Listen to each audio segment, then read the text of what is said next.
Assalamualaikum warahmatullahi wabarakatuh. Pertama-tama perkenalkan, nama saya Bujengga Hendra Priyatomo dengan NIM B1210419 dan saya berasal dari kelas manajemen I. Dan berikut ini saya akan menjelaskan tentang tugas proyek warga negara. Dari sini terlihat saya mengidentifikasi masalah menjadi 5. Yang pertama, kebutuhan yang semakin bertambah, pemasukan yang berkurang. Kedua, kriminalitas meningkat karena jumlah pengangguran bertambah. Ketiga, pelaku usaha mengalami penurunan pendapatan. Keempat, banyaknya karyawan yang di PHK. Kelima, penurunan nilai saham yang berdampak pada ketidakstabilan nilai tukar rupiah. Topik yang dipilih adalah pelaku usaha mengalami penurunan pendapatan. Relevansi topik dengan bidang studi. Relevansi topik bidang studi manajemen. Yang pertama, perekonomian di Indonesia yang anjlok atau penurunan drastis. Yang kedua, pengolahan atau memanajemen keuangan dengan baik agar dapat seimbang.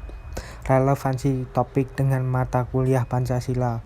Relevansi topik dengan mata kuliah Pancasila yaitu kerakyatan yang dipimpin oleh hikmat kebijaksanaan dalam permusyawaratan perwakilan.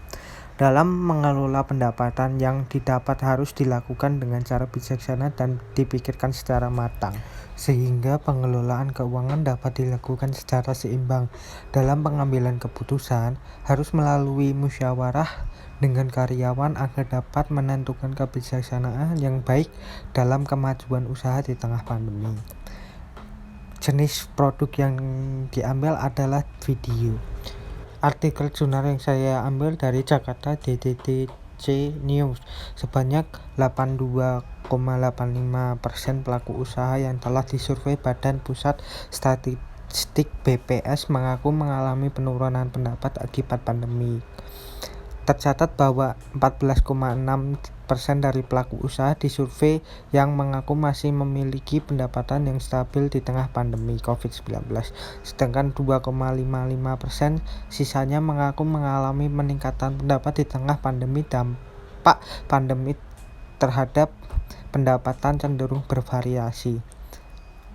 Dampak pandemi terhadap perusahaan berbeda menurut skala perusahaan, namun lokasi usaha dan sektor usaha diduga juga mempengaruhi besarnya perubahan pendapatan, tulis BP dalam laporan analisis hasil survei dampak COVID-19 terhadap pelaku usaha yang dipublikasi hari ini Selasa 15/9/2020.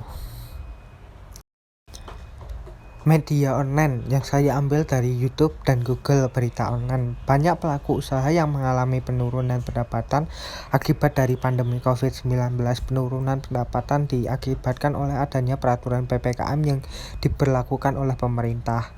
Banyak kerugian yang dialami karena besarnya pengeluaran biaya tetapi sedikit pemasukan biaya, dan banyak usaha yang tutup maupun bangkrut karena selama pandemi usahanya tidak laku. Langkah 1. Mencari sumber informasi. Di langkah pertama ini saya mencari informasi yang berkaitan tentang hal yang akan saya angkat pada tugas proyek Pancasila saya. Yang kedua, langkah 2, mengumpulkan informasi yang telah saya peroleh dari sebelumnya. Di langkah ini saya mengumpulkan bahan-bahan informasi yang sudah saya peroleh dari langkah pertama. Langkah ketiga adalah menyatukan dan membuat kerangka informasi yang telah saya dapatkan. Di langkah ini saya merangkum semua informasi yang telah saya kumpulkan pada langkah saya yang kedua. Langkah yang keempat, membuat video presentasi. Di langkah ini saya membuat video mengenai lembar kerja dan langkah-langkah yang sudah ada dan yang saya lakukan untuk menyelesaikan tugas proyek ini. Langkah kelima, membuat video pembelajaran atau video edukasi. Di langkah ini saya membuat video edukasi atau video pembelajaran dari sebuah informasi yang telah saya peroleh. Sekian video dari saya. Saya mengucapkan terima kasih banyak. Wassalamualaikum warahmatullahi wabarakatuh.